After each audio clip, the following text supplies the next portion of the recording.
Hey everybody, welcome to the third Southern Utah Online Locals. This is the top cut match, the first top cut match for this tournament. So we have cut to top three, and at this point we have Quaid up at the top playing Dinosaurs, and down at the bottom we have Tyler playing Zoodiac. So basically the loser of this gets third place, and then the winner gets to move into the finals, and they will be playing against the top player. So before this video gets started, I do want to mention I do have a Discord server, and you can join that in the description below, and hopefully we will start tournaments just like the one you're seeing here. I believe by the time this video comes out, there should be an announcement. If not, then sorry about that, but you can go ahead and join the server, and hopefully there will be a tournament that you can come join. Anyways, no matter who wins the die roll, obviously Quaid is going to be going first because Tyler's planning on going second Zoodiac. So if he wins the die roll, he's going to be opting to go second. If Quaid wins the die roll, he's going to be opting to go first. So yeah. Sulfosid is going to be dropped here, which searches for a Miscellaneousaurus. And then the Oviraptor can be dropped here. And if this gets impermed, which I think it does, looks like it doesn't actually, which is really interesting. That's really smart actually, because he did realize he searched for the Miscellaneousaurus here. It would just be negated by Miscellaneousaurus. So Miss is going to be activated here to summon Archosaur from the deck. Then he can use it to pop the baby and search for Evolution Pill. And then the baby summons the ALO from the deck, and he can link those off into a 5-Rex. So I believe this probably should have been hit with the Imperm here. I think that would have been a smart play. But he's going to be just synchroing into Metal Marcher, which gives him a token off of O-Lion. And then the O-Lion gets summoned back off of Marcher, and then he can use all three of those. Or actually, he's going to be just getting hit with a Nibiru here, which is really interesting. He's going to be putting it in attack mode and has 2600 attack and 3200 defense. And pretty much he's just hoping his opponent doesn't have anything else. But, I mean, obviously his hand is kind of stacked, so that's a little unfortunate. The Alo and the Oviraptor are going to be banished here to summon the Conductor. And then he can use the Evolution Pill to banish Archosaur as well as Marcher, which will get him into a Coatless. So he does have a Spell Trap Negate as well as a Book of Moon effect, or a Book of Eclipse effect rather. So he passes this turn, and this is a really, really interesting position he's put in because the Conductor can obviously just flip everything, and the Coatless is a free negate. So the Nibiru can clear one of these monsters. I mean, obviously not the Conductor because it's too big, but the token is 26 and the Coatless is 27. So he can obviously just clear the Coatless. But the interesting play here is that he does have this evenly match. So the cool thing about that is that he can actually crash this Nibiru into Conductor. The Nibiru will die, he'll take 500 points of damage, and then at the end of the battle phase he can use Evenly, which obviously would have to be negated by the Coatless. It'll bait it out, and if it doesn't bait it out, then he has to banish Coatless as well as Conductor, because tokens are impossible to banish face down. You literally cannot banish them face down. So the interesting thing there is that you're basically forcing out the Coatless flip, or negate or whatever. And then at that point, you're left with a token with 2600 attack, and your Coatless and your Conductor are banished. But obviously, there's not really a whole lot he can do in this situation. He's going to be attempting to enter battle phase, and Conductor is going to be activated in main phase, popping the baby, flipping the Nibiru. At this point, like, there's so much tempo advantage that he has. He searches for Miss, and then still in main phase, he's going to be using the Ram to normal summon it and get a Hammer Kong, then a Borbo, then a Trident. That's probably the best play he could do, honestly, just because, like, there's not really a lot. If he activates his Tenki, it's just going to be negated by Coatless, so there's not really a point. So he's going to be using the Trident to kill the Coatless, that way he can still play. Then this Tenki is going to be dropped here, searching for Whiptail. I don't think there was really a whole lot he could do otherwise. So he's going to set this Impermanence and this Evenly match, and passing his turn to his opponent. In the standby phase, he's going to be using the Conductor. Obviously, if he does it in main phase, the Miscellaneousaurus can be triggered here, so I think that is a good option. But it's not really going to matter. His hand is so stacked. So he's going to go with the Miscellaneousaurus. Then use its effect to banish 2, get baby, baby pops, summons the baby back from the graveyard, that's perfectly fine, and then the baby summons the Oviraptor from the deck. Ovi is going to be searching for Archosaur, and then the Rex is going to be normal summoned. He can go into a Dolka, and then he can use double evolution pill, banishing 2 into Conductor, and this Conductor can obviously flip it. The baby gets summoned, summons a Miscellaneous from the deck. He can overlay into a Lagia, playing around as much as he can. His Impermanence really wouldn't have done anything because all the dinos are unaffected. He obviously could have stopped the Dolka, but there was no monster effects. And he can bait this Lagia, but that doesn't really matter either. Then this Coatless is dropped, which will send back 5 dinosaurs. And there's really nothing he can do. He played around this board really nice. And Conductor obviously is going to send both for 1,000 points of damage each. And then the token for 26, 23, 24, 27, that's like well over 10,000 damage, I believe. So he just scoops it up, which makes sense. I believe it was really close to 10,000. It might have been 96, but I mean, in either case, he already took the 2,000 from Conductor's effects, so it was well over 10,000 points of damage. So, starting off, he normal summons Thoroughblade and uses the effect, which gets hit with an Ash. Then he sets a Solemn Judgment and overlays a Hammerkong, Board Bow, a Chakanine, and a Trident, all on top of that. Puts in a defense mode to play around Lightning Storm, passes his turn, and Quaid starts with a Shaddoll Fusion. This should have been negated by Solemn Judgment, but it isn't negated because he wasn't really thinking very well.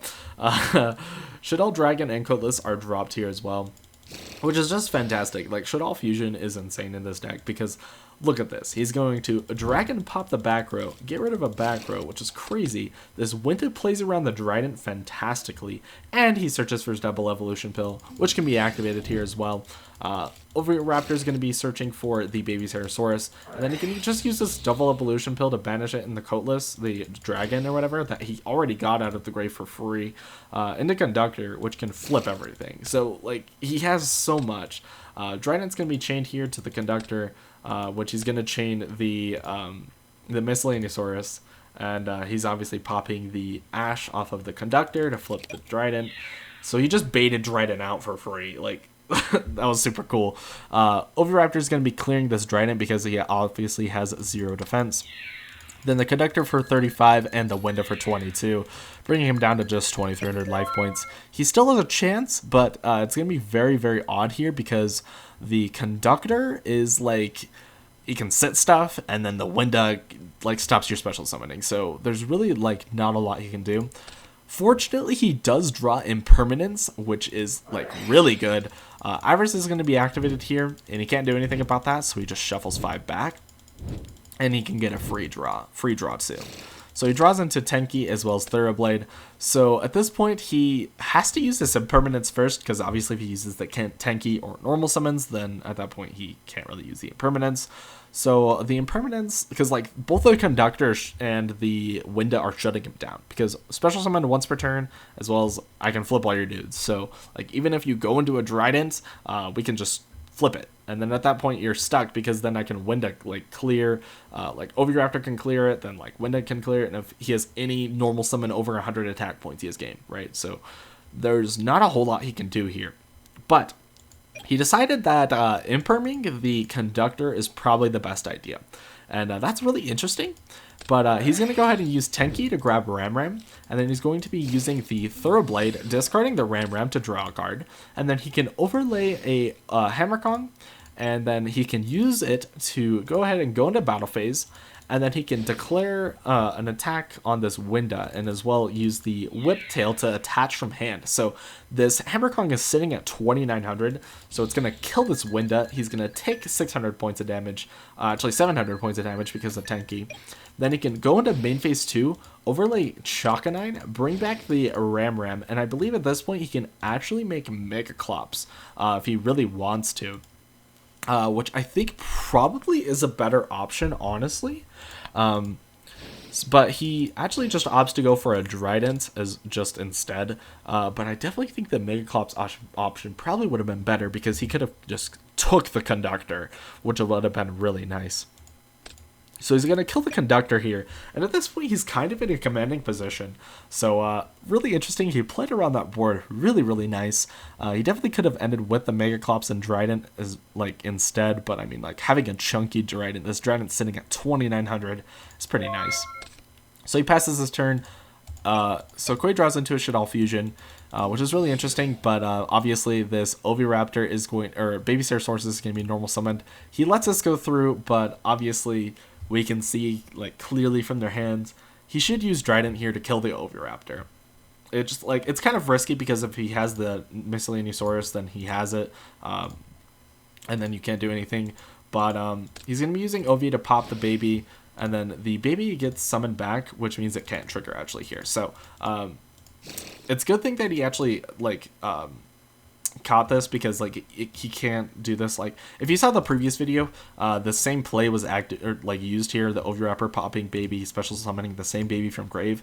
It does not meet its activation condition because it's not in the graveyard. In TCG NA, it would actually activate, but in TCG EU, as well as Dueling Book Rated, it does not meet its activation requirements, which is technically the rule set that we are abiding by for these tournaments.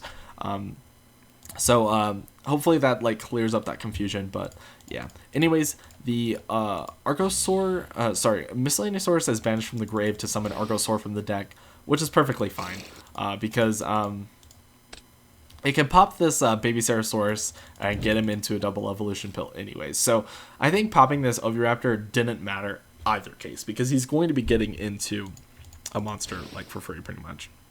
Baby Ceratosaurus can grab him a Olo from the deck, and he hasn't gone into Halqifibrax yet, so he could pop this with the Trident, so he couldn't get into Halqifibrax, but realistically, that's not really going to get him anywhere. He's going to be summoning the Halqifibrax, getting a O-Lion from the deck, and the Trident's going to be used here to kill the Halqifibrax, because in this case, like, it's going to be really hard for him to make the Aurorodon, because this is a machine and you need 3 link materials. But he found a way around it, because he's going to be using the O-Lion as well as the Argosaur into Marching Metal Marcher, which gets him a token from O-Lion, and Marcher brings back the O-Lion from the grave. All of these are machine monsters, so we can turn all of them into Aurorodon. So unfortunately, he played around it quite nicely. He's going to be using the Aurorodon to get a O-Lion summoned from the deck, and then the O-Lion and the token are going to be used for a Hyper Librarian, and he's going to be banishing the O-Lion to summon an O-Lion from hand, and then he's going to use that into a Chambara, and then getting a draw from the Hyper Librarian. Evolution Pill is dropped here, banishing the Aurorodon and the Archosaur from the grave, getting him a Conductor from the deck, and at this point, it doesn't matter, because he can just use the Conductor, flip them all, attack for 2,000. This is well over 300 points of damage, so that would have been game there, which is exactly what we're going to see here. Conductor is going to clear them both, and realistically, it's not going to matter. So unfortunately, even though Tyler did have a really cool comeback in that turn, it's not going to matter, because this Chambara and the Hyper Librarian are going to be doing 4,600 plus this, plus the 24, which is, let's see, I believe that's 7,000 damage, and he has 300 life points, so it's not going to matter. Unfortunately, that's going to do it. So Tyler is unfortunately eliminated from the tournament, getting 3rd place, and Quaid up at the top is advancing to the finals, which you will see in the next video. So hopefully you guys enjoyed, and with all of that said, I will see you guys in that next video.